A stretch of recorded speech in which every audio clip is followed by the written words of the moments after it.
সর্ষে শাক যারা খাবেন না তারাও কিন্তু কেটে কুটে খাবেন এইভাবে রান্না করলে। আমি তিলটাও দিয়ে দেবো, ওই তিলের সেন্টটা কিন্তু দারুণ হবে।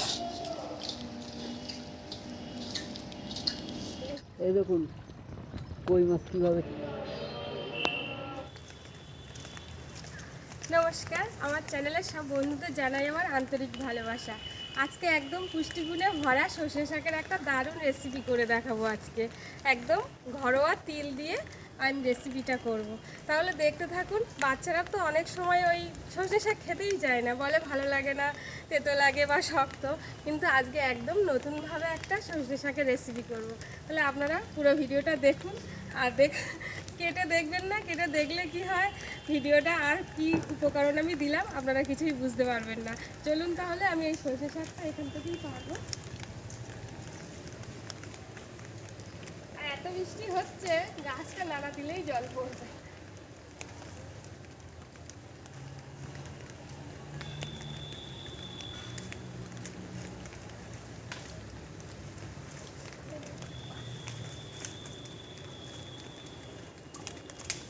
আমাদের সকাল থেকে বৃষ্টি, গাছের গায়ে এখন জল।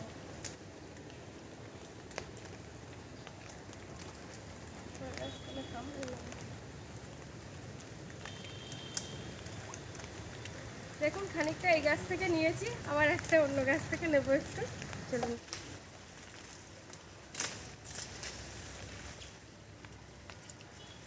এটা ধরেই টানবো, এই তো।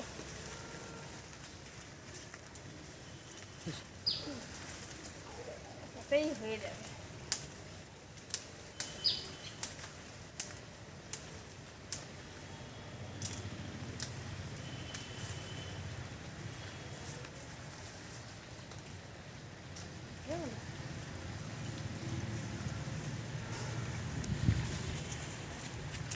চলুন তাহলে সর্ষে শাকগুলো নেওয়া হয়ে গেছে। আর দেখুন আমাদের এখানে বৃষ্টি হচ্ছে, বৃষ্টির জল থেকে দাদা কিভাবে মাছ ধরলো, কই মাছ।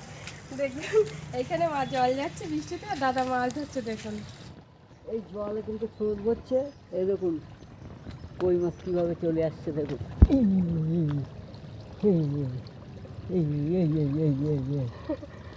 কই মাছগুলো স্রোতে আসছে। এই আরেকটাই যে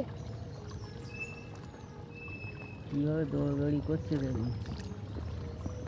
এ ওপরে ঠেলে দেখে জলে।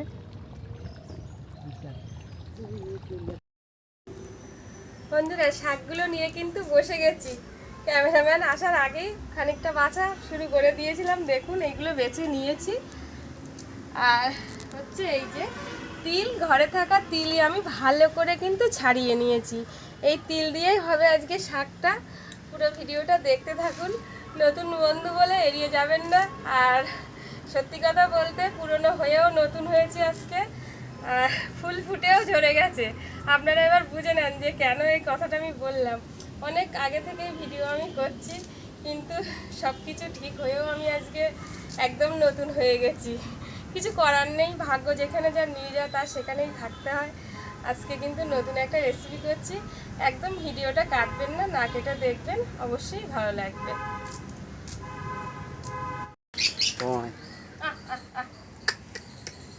দেখুন বন্ধুরা, এই যে পাখিটা বর্ষায় একেবারে ওর কি হলো জানি না, ওই উড়ে চলে গেল। শাকগুলো কিন্তু আমি ভালো করে ছাড়িয়ে নিয়েছি। এবার আমি কুচিয়ে নেব। সজনে শাক কি হয়, একটু কুচিয়ে নিলে আর এই যে বড় বড় হয়ে থাকা বা শক্ত শক্ত হয়ে থাকা, এটা আর হয় না। এইভাবে একটু কুচিয়ে নেব।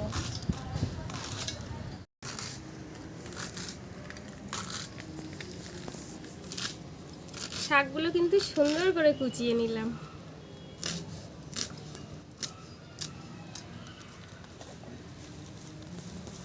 এবার আমি ধুয়ে নেব। বন্ধুরা উনুনটা কিন্তু ধরিয়ে নিয়েছি।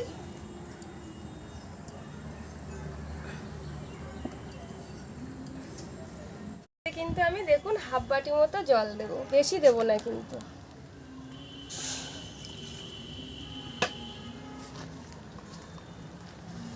জলের মধ্যে পরিমাণ মতো শাকের লবণ,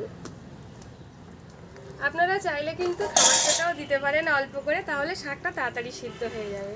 আমি লবণ দিচ্ছি কারণ হচ্ছে আমার কাঠের জাল তো, এতেই সিদ্ধ হয়ে যাবে। গ্যাসে করতে গেলে একটু দেরি হয়।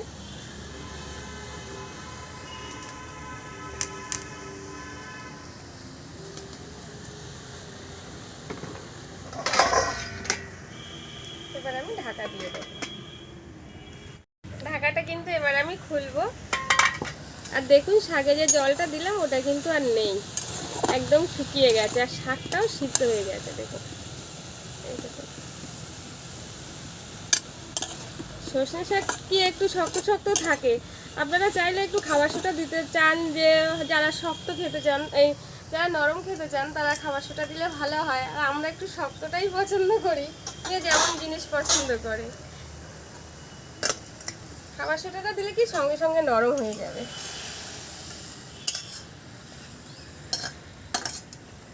শাকের জলটা কিন্তু আমি ফেলবো না, শাকের জলটাই তো পুষ্টি বেশি। এবার কিন্তু শুকনো কড়াইতে আমি 3খানা শুকনো লঙ্কা দেব, দিয়ে একটু ভাজা ভাজা করে নেব। লঙ্কাটা কিন্তু একটু শক্ত করার জন্য আমি শুকনো কড়াইতে নাড়াচাড়া করে নিলাম। এবার আমি তিলটা দিয়ে দেব। তিলটা ভাজবো, তিলের যখন সেন্টটা বেরোবে সেই পরিমাণ অনুযায়ী কিন্তু আমি ভাজবো। তিল ভাজার পরে একটা সেন্ট বেরোয়।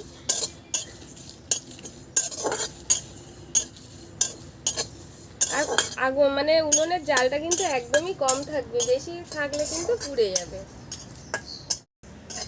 আমি যে তিলটা দিয়েছি, আপনাদের বাড়ি যদি তিল না থাকে তিলের বদলে কিন্তু পোস্তও দিয়ে দেওয়া যাবে।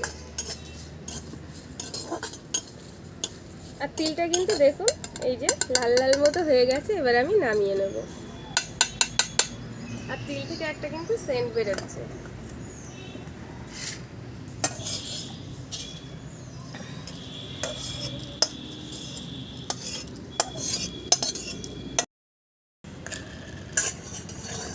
আমি কিন্তু কড়াইতে একটু তেল দিয়ে নিয়েছি, আর তেলটাও গরম করে নিলাম।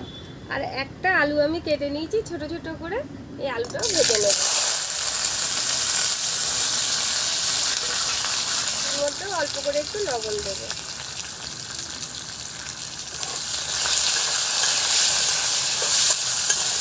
ওদিকে আলুটা ততক্ষণ ভাজা হচ্ছে, আর আমি একখানা ডিম নিয়ে নিলাম।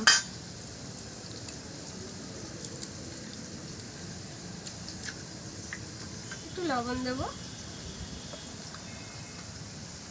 আর একটু হলুদ, একসঙ্গে একটু কাটিয়ে নেব। আলুটা কিন্তু আমি লাল করে ভেজে নিলাম। আলুটা একটু সাইড করে রেখে আমি ডিমটা দিয়ে দেবো।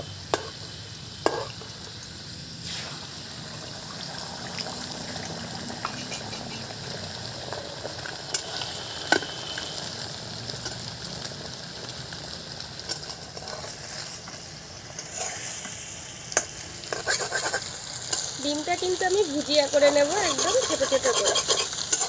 এটা আলুটা আপনারা তুলে রাখতে পারেন, আলাদা করেও ভেজে নিতে পারেন।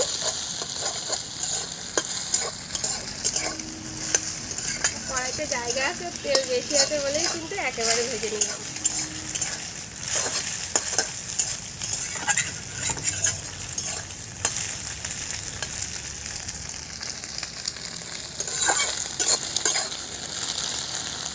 ওদিকে ডিমটা আর আলুটা বসানো আছে, আমি একটু তিল আর লঙ্কাটা ভেজে নেব, বেটে নেব।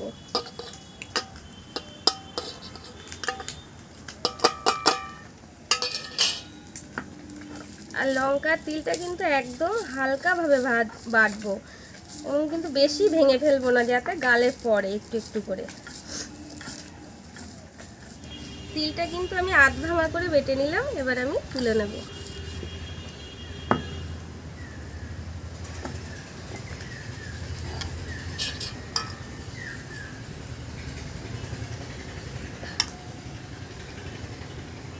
দেখো এইভাবেই হবে।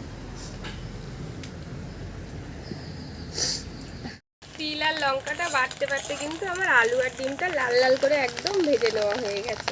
এবার নামিয়ে নেব।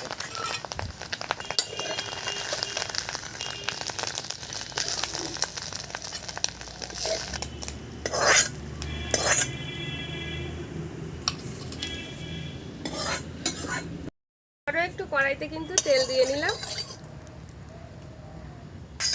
তেলের মধ্যে একখানা শুকনো লঙ্কা দেব, আর অল্প একটু কালো জিরে,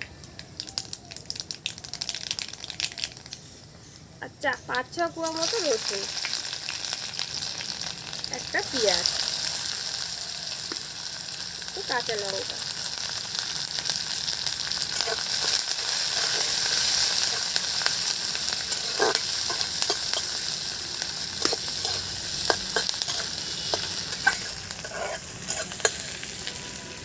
এবার কিন্তু আমি একটু তিলও ওই মশলার মধ্যে দেবো, তাহলে সেন্টটা একটু ভালো হবে। খানিকটা দেবো আর খানিকটা রেখে দেবো পরে দেওয়ার জন্য।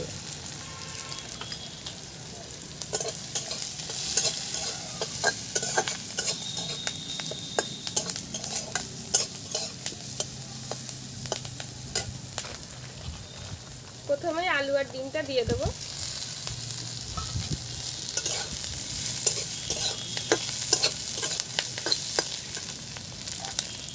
এবার দেবো সজনে শাক।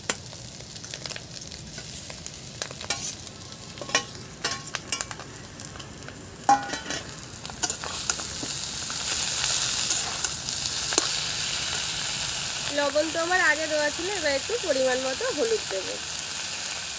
সব কিছুতেই লবণ দিয়ে আমি ভেজেছি, সিদ্ধ করেছি, লবণটা আর দেবো না।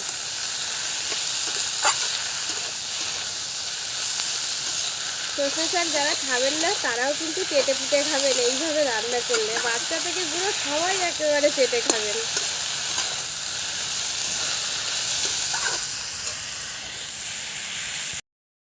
শাকটা কিন্তু খানিক সময় একটু ভাজা ভাজা করে নিলাম, দেখুন। এবার আমি 1 চামচ চিনি দেব। আপনারা চাইলে দেবেন, না হলে না, যারা চিনি খান না তারা দেবেন না। তারপরে কিন্তু তিলটাও দিয়ে দেব।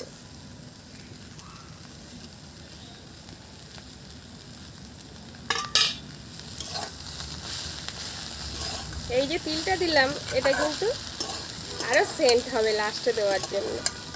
তিল ভাজার পরে একটা সেন্ট হয়, তো ওই তিলের সেন্টটা কিন্তু দারুণ হবে। সজনে শাকটা কিন্তু আমার রান্না হয়ে গেছে, আর দেখুন রান্নাটা দেখলেই কিন্তু খেতে ইচ্ছা করবে। সত্যি জিভে জল চলে আসবে এমন রান্না দেখলে, তার সজনে শাক মনে হবে না। আগান বাগানের সজনে শাকও কিন্তু দারুণ টেস্টি করা যায়।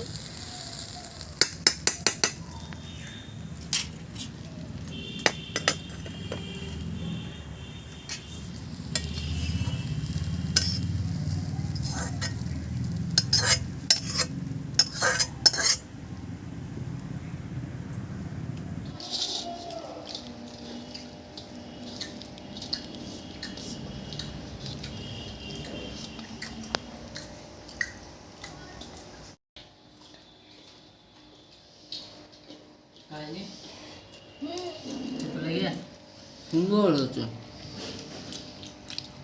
এমনি প্লেন সজনে শাক একরকম, আর এটা খেতে আরও টেস্ট হয়েছে, দারুণ।